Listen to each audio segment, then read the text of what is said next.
120 question हम लोग कर रहे हैं बोर्ड एग्जामिनेशंस के पेपर को सॉल्व करने के लिए, और 120 के अंदर से 10 साल पहले ना आया है, ना इस साल भी आने वाला है, ना आगे भी आएगा। ये ऐसा 120 क्वेश्चन है ना कि हमेशा इसी में से रन करता है। तो आज आपका छठा वीडियो है, ठीक है। और एक और इम्पोर्टेंट सवाल है, इस सवाल को ध्यान से समझना है। सबसे पहले कह रहा है कि एक ट्राइंगल है PQR।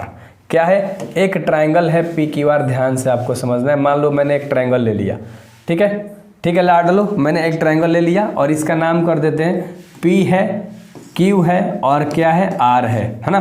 चलो, तो कह रहा है कि जिसमें Q है समकोण है, जो Q है ये आपका समकोण है, हम लोगों ने समकोण भी दे दिया। PR plus QR 25 centimetre. ध्यान समझना, PR और ये QR, इन दोनों का जो मान है मेरे भाई वो 25 है केवल।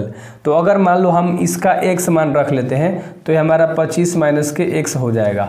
ध्यान से समझना, अगर मान लो तुम्हारे पास टोटल 25 रुपया है, 2 हिस्सा में बांटना है, तो मान लो एक को किसी के पास नहीं पैसा होगा, एक के पास पैसा है 25 रुपया, एक के पास नहीं है, तो जिसके पास नहीं है उसको x कर दो, और आपके पास 25 रुपया है, मतलब आपको 25 रुपया में से x वाले को कितना रुपया देना है, तो x का मान निकाल लेंगे। जितना x का मान आएगा 25 में घटा देंगे, तो वहीं एगो x हो गया, एगो 25 माइनस के x हो गया।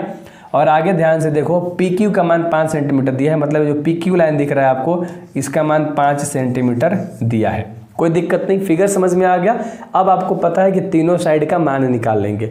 हम लोगों को एक साइड का प्रॉपर मान पता है और इन दोनों का नहीं पता, तो हम x का मान निकाल लेंगे। ध्यान से देखो, सबसे पहले जो दिया है उसे हम लोग लिखेंगे लाडलो, है ना। रात दिन मेहनत करके ये सीरीज़ बनाया है ना, बहुत मेहनत लगी है, बहुत रिसर्च लगा है, तब बताया है, ठीक है। चलो लिख लो। सबसे पहले आपके पास PR और प्लस में क्या है, QR बराबर क्या दिया है, 25 सेंटीमीटर दिया है, और PQ बराबर क्या दिया है आपके पास, 5 सेंटीमीटर दिया है। याद रख लेना, आपको x का मान निकालना है, सिंपल, है ना। इस x का मान निकालना है। हम लोग क्या लगाएंगे, सिंपल पाइथागोरस लगाते हैं, है ना। चलो, तो पाइथागोरस प्रमेय लिखोगे या तो आप सूत्र लिखोगे, जो आपका मन करे। पाइथागोरस प्रमेय से लिखो या पाइथागोरस सूत्र से लिखो। अब क्या होता है, मैंने आपको बता रखा है कि कर्ण का स्क्वायर होता है और बराबर में लंब का स्क्वायर होता है और प्लस में आधार का स्क्वायर होता है। अच्छे से याद रख लीजिएगा, एक ही सूत्र है और इसी से हर साइड आपका निकल जाता है ना। तो कर्ण हमारे पास क्या है, जो तिरछा लाइन होता है कर्ण होता है, यानी कि क्या है हमारे पास, ओ भाई 25, जस्ट अ सेकेंड गाइस, अरे यार कहीं मक्खी बैठी होगी पक्का, 100% श्योर, ठीक है। बहुत प्रॉब्लम करती है यार जो मक्खी बैठ जाती है ना, दिख रही है आप लोगों को। इम्पोर्टेंट क्वेश्चंस के बीच में दुश्मनी।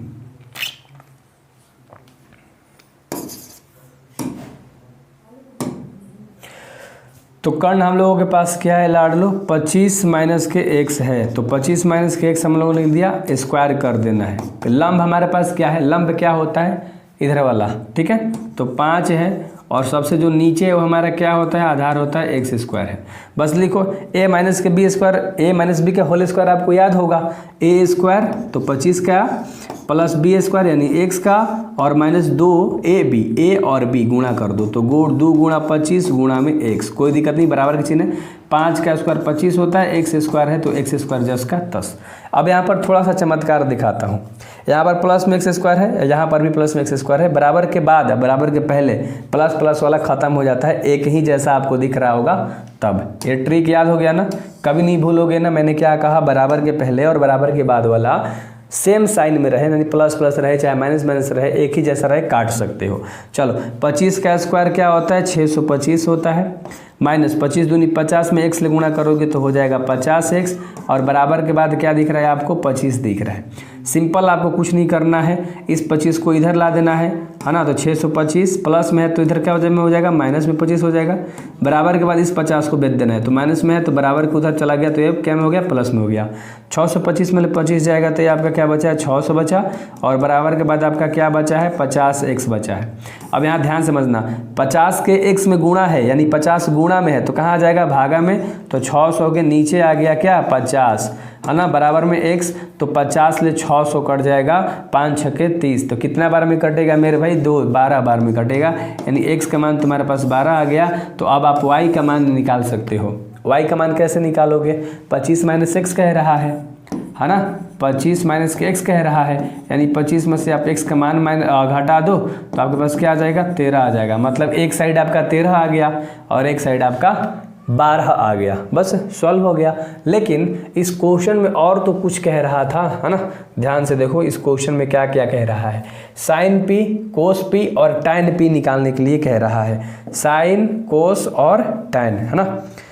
Just a second guys, sine, cos और टैन लिखने के लिए कह रहा है। चलो यहाँ पर हम लोगों के पास स्पेस है, हम लोग लिख देते हैं, कोई दिक्कत नहीं। हम लोगों को लिखना है साइन पी, कोस पी, ध्यान से देखते रहना, और टैन पी। यानी साइन का फॉर्मूला क्या होता है, लंब बटा में कर्ण, ठीक है, आधार बटा में कर्ण और लाल बटा कक्का, यानी लंब बटा में आधार। कोई दिक्कत नहीं थी, आपको सूत्र याद है, बस चिपका दो। मान लो ये तुम्हारा क्या है मेरे भाई, पी कह रहा है लेकर, तो मान लो ये आपका पी है, तो इसके सामने वाला ही हो जाएगा लंब और ये हो जाएगा आपका आधार और ये हो जाएगा ये हो गया लंब और ये हो गया आपका आधार और ये हो गया कर्ण। बस मान चिपका दो, पी लेकर कह रहा था, क्योंकि जो भी कोण लोगे उसके सामने वाला लंब हो जाता है, तो लंब हमने लिख दिया, है ना। जो सोज लाइन है वो बच गया, वो आधार होता है, जो तिरछा वाला होता है कर्ण, कर्ण कभी नहीं बदलता, है ना।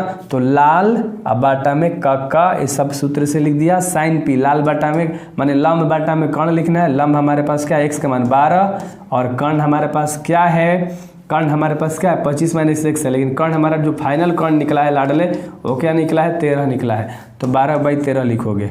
अब यहाँ देखो आधार, आधार आपका कितना है, 5 है, याद रख लेना, ठीक है, क्योंकि फिगर से चल रहे हैं यार, ये आधार है। देखो नाम बाद में जो लिखा हूँ उसके अनुसार आपको चलना है।